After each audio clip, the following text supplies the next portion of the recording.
Hi, my name is Tristan from the CPAPstore.ca. We're Canada's trusted CPAP supplier.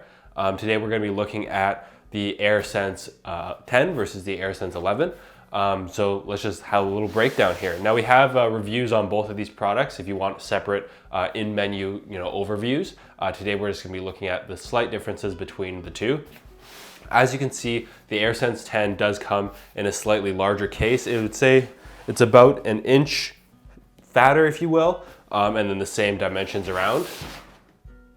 It doesn't seem like a lot maybe on camera, but if you are packing, if you are traveling a lot, you might want to just straight away go with the AirSense 11 because it is slightly smaller. That being said, I would say that there's a little more empty space in the AirSense 10 box or case here, so it's not like it's just all filled space. I think it's a little bit easier to fit an extra mask in here. So yeah, the case is a little bigger, but you got a little more room inside too.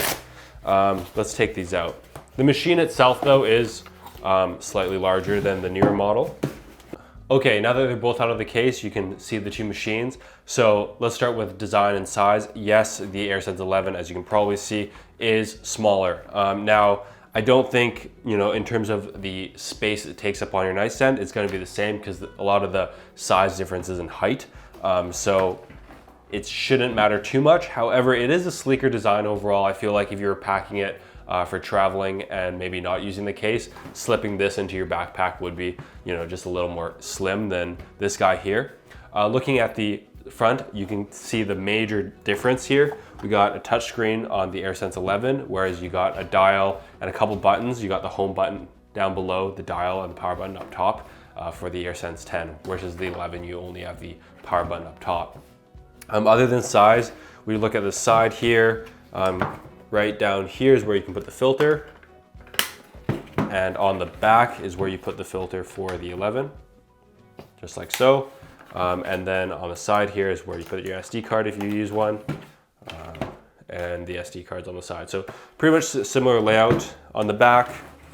The charging ports are slightly different. AirSense 10 uses like this more traditional round one, whereas the AirSense 11 uses one that looks a little more like an HDMI or USB looking port there. Difference for the tubes though is with the AirSense 11 is a very simple looking tube. You just click it on the back here and it just goes backwards. That looks pretty, standard, would you think? But on the AirSense 10, if you put in the tube here, there, that just explains that there. You have this L-shaped design, this 90 degree. So it clicks in like that and actually swivels. Okay, so I feel like this is a little bit easier to kind of position against maybe a wall here, and you know that the tube's gonna be nice and straight and it's gonna swivel exactly where you like. Whereas with the AirSense 11, you're just gonna be swiveling the tube. Now, I'm not sure if this is gonna contribute to any tube management issues, but I do kind of like that feature with the AirSense 10. However, because this is a nice straight hose, cleaning should be quite a bit easier. You can really see right into the hose there. Whereas with the AirSense 10, I feel like cleaning that 90 degree area is going to be a little more tricky. And that could be a reason why they went from this 90 degree to this newer, just straight design. Now looking at the water chambers, both water chambers are rated to be 380 milliliters. However, I do feel like the AirSense 10 water chamber is slightly higher. Maybe it just looks a little bit bigger. But it definitely looks like it would have maybe a few more milliliters of water.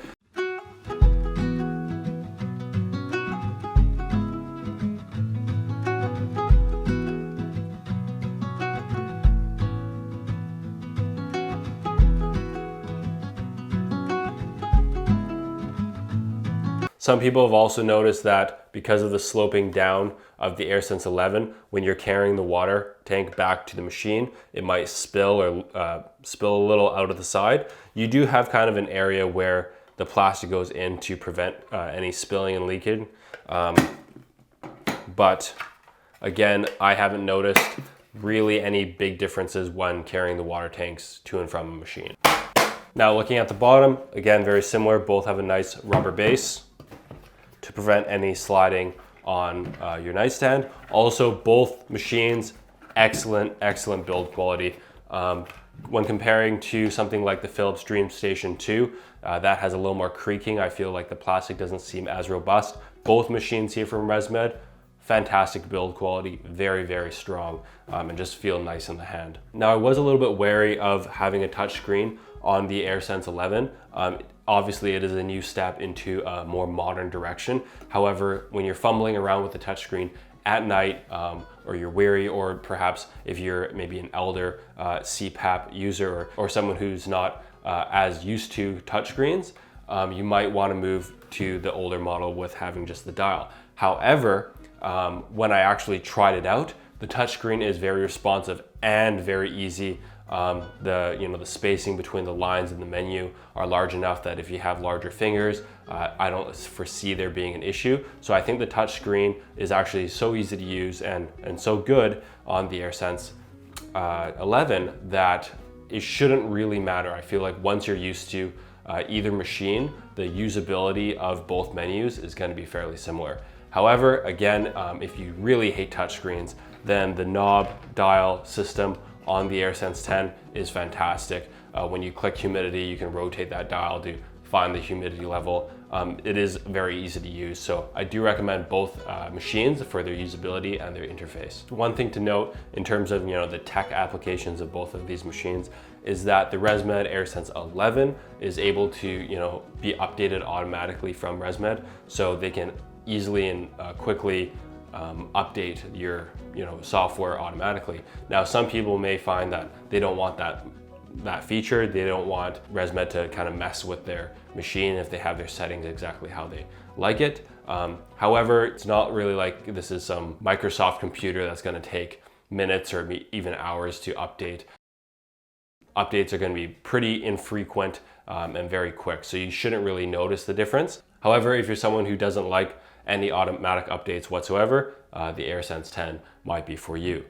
You might want to note though that the myAir app is suited and better with the AirSense 11. The myAir app has been redesigned and has all the features that you would want with the AirSense 11. However, if you're using an AirSense 10, the myAir app may be missing some features. Another thing to note is that the For Her settings for the machines are all built into the AirSense 11, so you can actually go into the menu and do AirSense For Her. However, with the AirSense 10, there is a separate For Her machine. So if you are looking for that machine and that algorithm, you have to make sure that you're buying the For Her version of the AirSense 10. One thing to note is if you are replacing a machine or selling a machine, it might be easier just to sell the AirSense 11 because someone buying it can have both the For Her and the traditional option. Whereas with the AirSense 10, if you buy the For Her version, it might be a little bit harder to sell.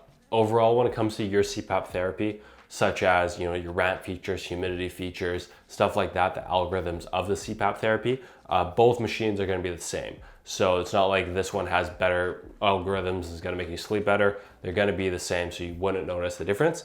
So I hope that you're able to pick which one you like based on just like the features and things I've mentioned in this video. And I hope you found this video useful. For my application and what I've been seeing, I would recommend the newer version. I would recommend the AirSense 11. I think the sleeker design, the usability of the touchscreen, and just having all the algorithms built in, as well as it being fully capable with the myAir app and having all those features is great to have in a CPAP machine. And I think it is more beneficial than having the dial, which I do traditionally like.